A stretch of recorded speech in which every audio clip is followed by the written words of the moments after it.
શિયાળામાં ગુંદ અને ટોપરું ખાવાનું અનેરું મહત્ત્વ છે. એટલે તમારે ગમે તે રીતના ગુંદ અને ટોપરાનું સેવન તો કરવું જ જોઈએ. એમાંય સાથે ગોળ હોય ને તો ચાર ચાંદ લાગી જાય. તો ઉત્તરાયણ નજીક આવી રહી છે, તો આજે આપણે ગુંદ અને ટોપરાનો ઉપયોગ કરીને ચીકી બનાવીશું.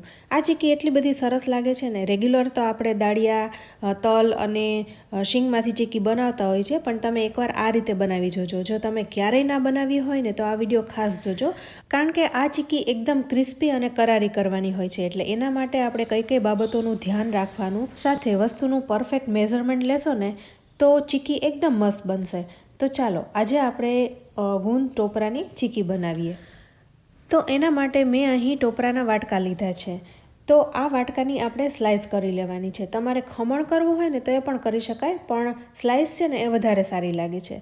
હવે ટોપરાની સ્લાઇસ છે ને એ જે આપણે પોટેટો સ્લાઇસર હોય છે ને એમાં જ આપણે કરી લેવાની છે, જેથી એક જ સરખી પાતળી સ્લાઇસ તૈયાર થાય. હા, ટોપરાની સ્લાઇસ કરતી વખતે તમારે ખાસ ધ્યાન રાખવાનું, જેથી તમને હાથમાં વાગી ન જાય, કારણ કે ટોપરું છે એ કડક હોય છે.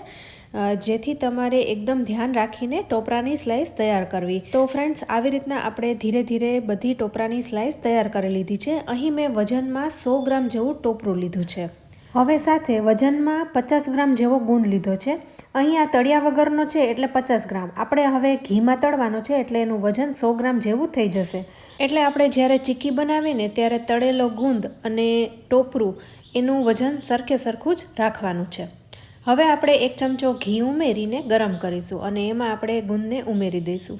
ગુંદને એકદમ લો ફ્લેમ ઉપર તળવાનો, જેથી વચ્ચેથી કાચો ન રહે. જો ગુંદ થોડો કંઈ કાચો રહ્યો ને તો ચીકી દાંતમાં ચોટશે અને ખાવાની બિલકુલ મજા નહીં આવે. એટલે અહીં જ તમારે ખાસ ધ્યાન રાખવાનું, ગુંદને તળતી વખતે ગુંદ સાબુદાણાની જેમ ફૂલીને ઉપર આવી જાય ને પછી તમારે કાઢી લેવાનો.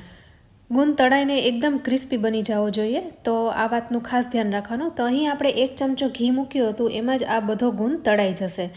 તો ધીરે ધીરે બધો આપણે આવી રીતના ગુંદને તળી લેવાનો છે. હવે જેટલું ઘી વધ્યું છે એમાં તમારે ટોપરાની સ્લાઇસને થોડી શેકવી હોય તો શેકી શકાય, પણ હું નથી શેકી રહી. તો હવે આપણો ગુંદ બધો તળાઈ ગયો છે અને ટોપરાની સ્લાઇસ પણ તૈયાર છે. બંનેનું વજન સરખે સરખું છે. 100 ગ્રામ ટોપરાની સ્લાઇસ અને 100 ગ્રામ તળેલો ગુંદ છે. સાથે હવે અહીં મેં 150 ગ્રામ જેવો ગોળ લીધો છે. આપણે જેટલી સામગ્રી છે ગુંદ અને ટોપરું, તો એનું વજન 200 ગ્રામ થાય છે. તો એના પોણા ભાગનું 150 ગ્રામ જેવો મેં ગોળ લીધો છે. અહીં તમને કદાચ એવું લાગે કે સામગ્રી વધારે છે અને ગોળ ખૂબ જ ઓછો લાગે છે, પણ એવું નહીં થાય, કારણ કે ગોળ એકદમ પરફેક્ટ માપ સાથે મેં લીધો છે.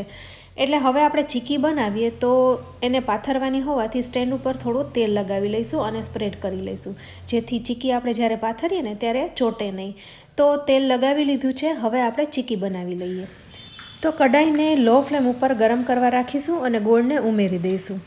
અહીં ગેસની ફ્લેમ તમારે લો જ રાખવાની છે, હાઈ કરવાની જ નથી. સાથે આપણે 1 વાટકીમાં પાણી તૈયાર રાખીશું, જેથી આપણે ગોળનો પાયો છે ને એ ચેક કરી શકીએ. તો અહીં ગોળ મેં સોફ્ટ જ લીધો છે, એટલે એને ઓગળતા વાર નહીં લાગે. તો 1 જ મિનિટમાં ગોળ એકદમ સારી રીતના ઓગળવા લાગ્યો છે.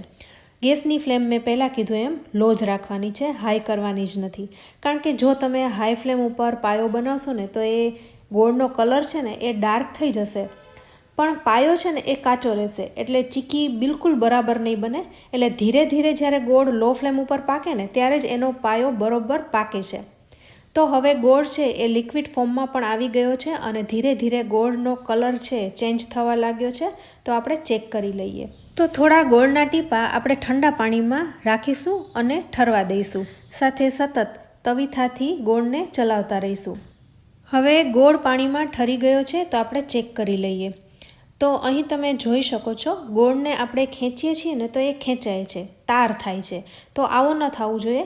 હજી પાયો છે ને એ કાચો છે, કારણ કે આપણે જ્યારે ગોળને પ્રેસ કરીએ ત્યારે એના કટકા થઈ જવા જોઈએ અને ખાઓ તો દાંતમાં ચોટે નહીં એવો થવો જોઈએ. તો ફરી આપણે 2 થી 3 મિનિટ માટે એને લો ફ્લેમ ઉપર ચલાવીશું. કુલ પાયો થતાં 7 થી 8 મિનિટનો ટાઈમ લાગે છે. હવે ફરી આપણે ચેક કરીશું. ગોળના ટીપાને પાણીમાં રેડી દીધા છે અને ફરી ચેક કરીએ તો ગોળ છે એ કચકડાની જેમ તૂટી જાય છે.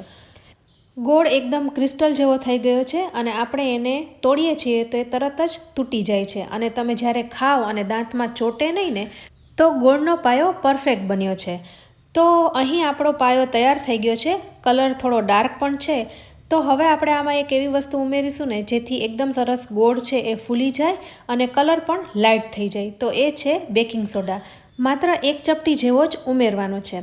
બેકિંગ સોડા ઉમેરવાથી ગોળ એકદમ સરસ રીતના ફૂલી જશે અને જે ગોળનો ડાર્ક કલર છે ને એ લાઇટ થઈ જશે. તમે જ અહીં જોઈ શકો છો કેટલો સરસ ફૂલી રહ્યો છે અને ગોળનો કલર એકદમ લાઇટ થઈ ગયો. તો જો તમે આવી રીતના બનાવશો ને તો ચીક્કી એકદમ ક્રિસ્પી કરારી થશે. તો સરસ મિક્સ થઈ ગયા પછી આપણે તરત જ ગેસની ફ્લેમ બંધ કરી થોડી ટોપરાની સ્લાઇસ ઉમેરી દેવાની છે. બધી એકી સાથે ના ઉમેરવી, થોડી થોડી ઉમેરતા જઈ મિક્સ કરતા જવું. સાથે થોડો ગુંદ પણ ઉમેરી દઈશું. અહીં તમને એવું લાગશે કે ગુંદ અહીં વધારે છે, ગોળ ઓછો પડશે, તો એવું બિલકુલ નહીં થાય. આપણે જેમ જેમ મિક્સ કરતા જશું ને એમ ગોળ સરસ રીતના મિક્સ થતો જશે અને એકદમ પરફેક્ટ માપ અહીં આવી જશે. હવે થોડો ગુંદ બચ્યો છે તો એ પણ સાથે ઉમેરી દઈશું. અહીં તમારે થોડું ઝડપથી કરવાનું છે કારણ કે ગોળ છે એ તરત જ જામવા લાગશે. તો જોયું ને ફ્રેન્ડ્સ, ચીક્કીમાં પાયો બનાવવાની જ ખૂબી છે. જો તમે પાયો બનાવતા શીખી ગયા ને તો તમારી ચીક્કી ક્યારેય નહીં બગડે. ગોળનો પાયો હંમેશા લો ફ્લેમ ઉપર કરવાનો અને પાયો થઈ જાય અને આપણે ચેક કરીએ ત્યારે કચકડાની જેમ તૂટી જાય, દાંતમાં ખાઈએ તો ચોટે નહીં. તો આપણે સમજવાનું કે પાયો તૈયાર થઈ ગયો અને પછી એક ચપટી જેવો બેકિંગ સોડા ઉમેરી દો ને એટલે ગોળનો કલર લાઇટ પણ થઈ જશે અને ચીક્કી પરફેક્ટ બનશે. તો અહીં આપણે બધું જ સારી રીતના મિક્સ કરી લીધું છે. તો ફટાફટ સ્ટેન્ડ ઉપર આ ચીક્કીને લઈ લઈએ અને આપણે એને પાથરી દઈએ. આ ચીક્કીને વણવાની નથી કે નથી પાતળી કરવાની. આમ જ આપણે હાથથી એને સ્પ્રેડ કરી દેવાની છે.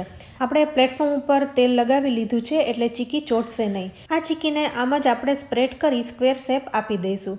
વણવાની નથી કારણ કે અહીં ગુંદને આપણે આખો રાખવાનો છે. આપણે વણીશું તો ગુંદ ભાંગી જશે એટલે એમ જ સ્ક્વેર શેપ આપીને આપણે એના કટકા કરી લઈશું.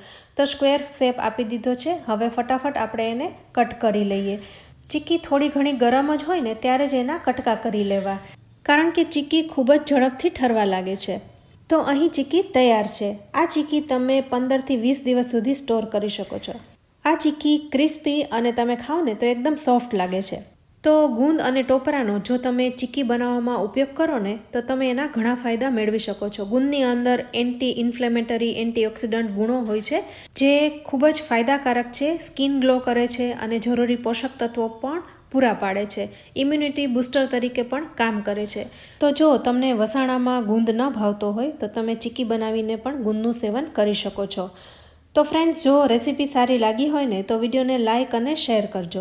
સાથે અમારી ચેનલ કિચન સિરીઝને સબસ્ક્રાઈબ કરી લેજો અને અમારા ફેસબુક પેજને લાઇક કરી ફોલો કરજો. તો ફરી મળીશું આવી એક ઉપયોગી રેસીપી સાથે. ત્યાં સુધી આવજો.